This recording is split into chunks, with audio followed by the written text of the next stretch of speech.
Hello everyone. Today our team will talk about the economy of Thailand and Myanmar. I am Han and I will continue to talk about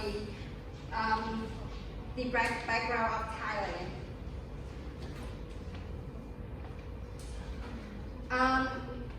The content is about the geography of Thailand and Burma, the problem statement, and the fighting. Include the economic problems of two countries in an economic context, comparison and solution.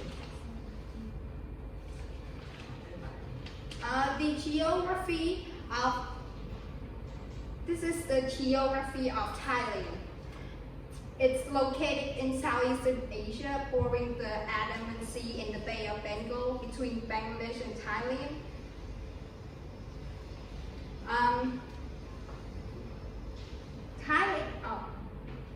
Thailand is in Southeastern Asia, bordering the Andaman Sea and Gulf of Thailand, southeast of Burma.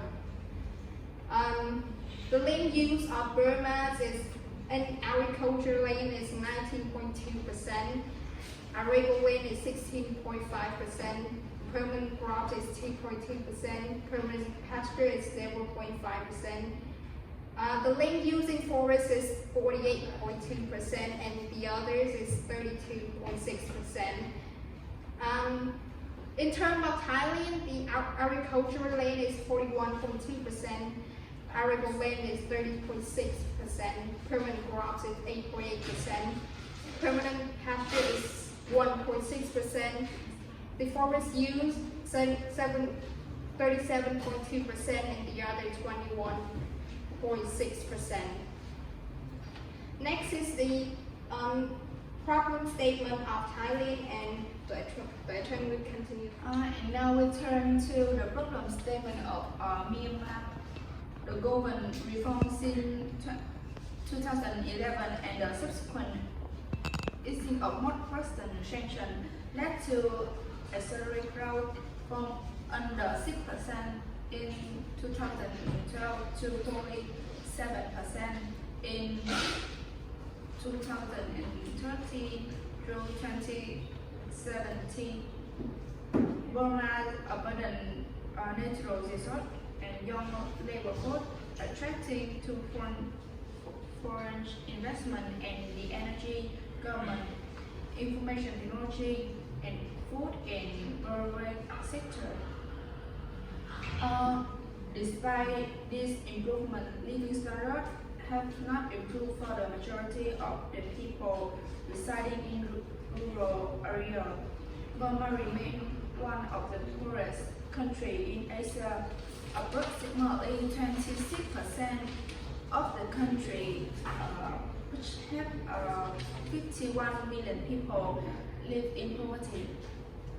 And the isolationist policy and economic mismanagement of private government have left Burma with poor infrastructure, endemic corruption in the developed human resources, and inequitable access to capital, which will require a mature commitment to several. The Burmese government has been slow to address impediments to economic development, such as insecure land rights, restrictive trade licensing system, an opaque revenue collection system, and an antiquated banking system. Aung San Suu Kyi's government is focusing on accelerating agriculture productivity and land from modernizing and opening the finance sector. Finally, is developing transportation and electricity in America. Now we move to the problem statement of Thailand. With a related well-developed infrastructure, a free enterprise economy, and general broad investment policy, Thailand is highly dependent on international trade, with exporting accounting for about 2/3 of GDP. Over the last few decades, Thailand has sustained a strong growth and has reduced poverty Certainly, in 2030, the Thai government implement a nationwide 300 baht, roughly $10 per day minimum wage policy and employing new tax reform designed to lower rate on middle income earners. Growth has slowed in the last few years, however, due to domestic political turmoil and sluggish global demand. Nevertheless, Thailand's economic fundamentals are sound with low inflation, low unemployment, and reasonable public the internal debt level. Tourism and government spending mostly on infrastructure and short-term stimulus measures have helped to boost the economy, and the Bank of Thailand has been supportive with several interest of rate reduction. Over the long term, Thailand faced labor shortage and domestic debt level, political uncertainty, and an aging population pose risk to growth. And now we turn to the final part. Now I will talk about the economic context of Burma. Myanmar has one of the fastest growing economies in Southeast Asia, with average economic growth of 7.5% during the period 2012 to 2016, and this is expected to continue for several years. One explanation of the rapid economic growth is the country's young population, which has ensured high growth in consumption and income during the period 2015 to 2025. Members of the urban middle class in areas dominated by the majority farmer ethnic group have been the major beneficiaries of the new reform, whereas the economic benefits for rural constituency have been less noticeable, especially in conflict-affected ethnic states where land grabbing has been widespread. FDI and sort of growth, Myanmar has recently to for direct investment. Among other things, Myanmar has the greatest power sector investment is among the countries of Southeast Asia. In 2016 to 2017, investors became increasingly cautious and worried about the slow pace of economic reform. Vacuum truck 2017 limited infrastructure remain a major hurdle to economic growth. For instance, only 37% of population have access to electricity. World Bank 27. Agriculture is the biggest contributor to GDP, more than 35% in 2014, and employs more than 65% of the population, but the petroleum sector is likely to pay a leading role in generating economic growth. Next, we will talk about the main sectors of industry of Thailand. Thailand has a labor force of 36.5 million people out of its 69.2 million population. Its economy heavily based on agriculture, which contribute 8.7% of the GDP and employs 32.9% of the active population. The country is one of the leading producers and exporters of rice and also possesses rubber, sugar, corn, jute, cotton, and tobacco among its major crops. Fishing constitutes an important activity as Thailand is a major exporter of farm shrimp. However, agriculture's contribution to the GDP is declining, while the export of goods and services have increased. The manufacturing sector accounts for 35% of the GDP and is well diversified, employing 22.6% of the active population. The main Thai industry are electronics, steel, and automotive. Thailand is an assembly hub for international car brands, electrical components and appliances, computers, cement production, furniture, and plastic products are also import sectors.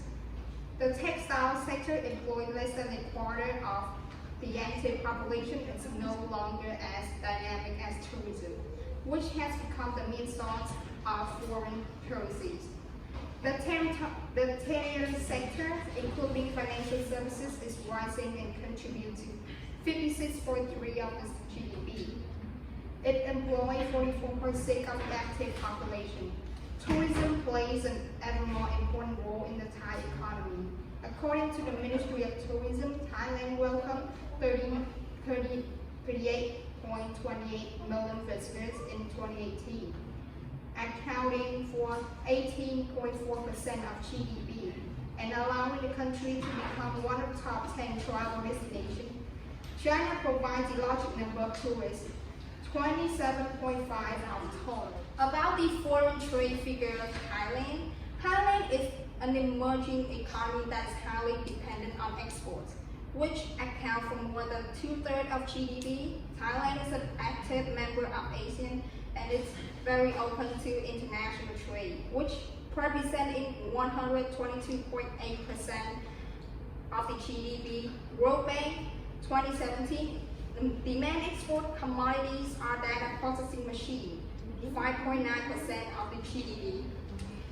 And vehicle is 5.4%. Electronic equipment is 3.7% and gold for 3.4%. Thailand mainly import electronic equipment, mineral fuel oils, gem and precious metal and part accessory for vehicles. The country's main export partner are the United States, the European Union, China, Japan, and Hong Kong. The main import partner are China and of total imports. The main partner are China, Japan, and Europe Union, United States, and Malaysia. The U.S.-China trade war could hurt Thai export in the coming years. In 2017, Thailand shipped 236.6 billion USD worth of products and imported 222.7 billion USD, ending the year with a trade surplus of the third time in 7 years despite continued export contraction. According to WTO, the country is the 23rd exporter and 16th importer in the world. This is the foreign trade indicator from 2013 to 2017 of Thailand.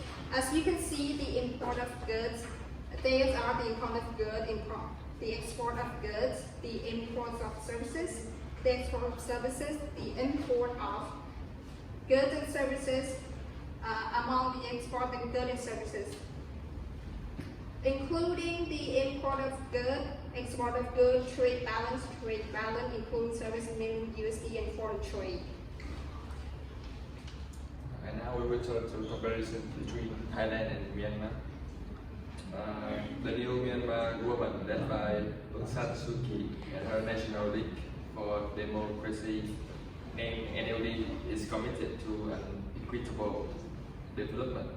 But most of the instruction and the public administration are very quick, and the pace of the reform process is slowing down. The GDP growth is still strong, around 6.5% since 2016, but macroeconomic imbalance persists with continuing inflation pressure with 10% and increased fiscal deficit and a wide external current account deficit with 6.5% of GDP. On the southeastern border of Myanmar, Thailand has undergone major industrial and social transformation amid rapid economic growth and development for over half a century. It is now the Asia nation. It has successfully shifted its economy from agriculture to export origin, manufacturing while integrating key production, particularly automobiles and electronics, into regional value chains. It has also been quite successful in attracting foreign direct investment, particularly in export-oriented sectors. The key factors behind this successful story are dynamic entrepreneurs and supportive state business-oriented, political and macroeconomic stability, openness, export-orientation, and FDI future orientation, very high labor force participation of women. The miracle ended in 1997. The country is currently facing a middle income trap with some clear weaknesses and aging population, not enough investment in secondary education and research, high inequality and population. Taking into consideration the time series of the keys variable for economic emergence, such as GDP per capita, FDI, export, saving and investment, and human development index, Myanmar seems on the right path to follow the success stories of Thailand. However, Myanmar is still facing a number of daunting political challenges, including the reform of the constitution, the relationship between the ruling party, the army, and the oligarchs, the lack of local representation in the regional government, and above all the difficult process for NLD to move from opposition movement to ruling majority without any previous government experience. The peace process is not improving. Many ethnic armed groups are still fighting with army, and the international crisis system on the treatment of Muslim minorities is growing. The risk of major civil war or a new conflict is still there. Not only due to a constitutional clause giving the army the prerogative to declare the state of emergency and get back power at any time, but also because the number of conflict risk factors still characterize Myanmar: low income, primary commodity export, the consistent of one large ethnic group, and a multitude of smaller ones, previous cups and civil wars. In conclusion, despite its huge economic potential to the extent that irresponsibility of growth and improvement of living conditions are part of the definition, the presence in Myanmar of a conflict trap compounded with a poverty trap, a resources trap for the time being, make it problematic to include the country into the group of the emerging economies. So now it's my turn. After point out some advantage and disadvantage of two economies, we will have some recommendation for two economies is Thailand and Myanmar. So the first solution is for Thailand, reducing the personal income tax rate to foster the customer to spend more. Second is improving the business environment through promotion of competition and innovation. The third is strengthening fiscal economic institutions. The fourth is enhancing the quality of infrastructure investments.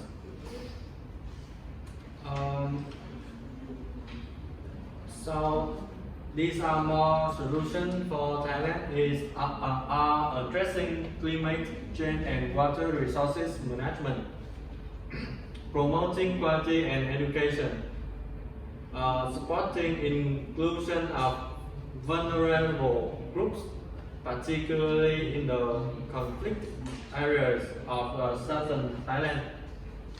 Now we will move to the solution of Myanmar. So as we can see, Myanmar is the weak economy. So these are some recommendations for the Myanmar's economy. With a high budget deficit, minus 2.5%, high inflation rate, 9.57%, Myanmar should follow the contractionary fiscal policy, which increase taxes, decreasing government purchase in order to fight inflation pressure. Due to an increase in taxes, the household would consume less, and lower government purchase will mean fewer public jobs. An increase in tax also reduce the profitable to business, and they would cut down the investment expenditure. All that will reduce the consumer consumption and business investment.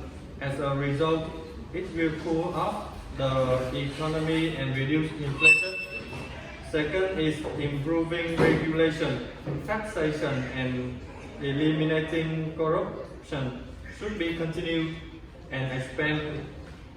Third is creating more competitive private sector and attracting more investment, particularly foreign direct investment can help support the reform process. The fourth is capacity building to make sure that the government agencies as well as civil servants become agents of change in the government's reform program in critical. So the end is wide reform for improving access to finance and electricity have been initiated. More analysis is needed for the appropriate role of the government in vocational training and similar programs to improve workplace readiness. So this is our group presentation. Thanks for your listening.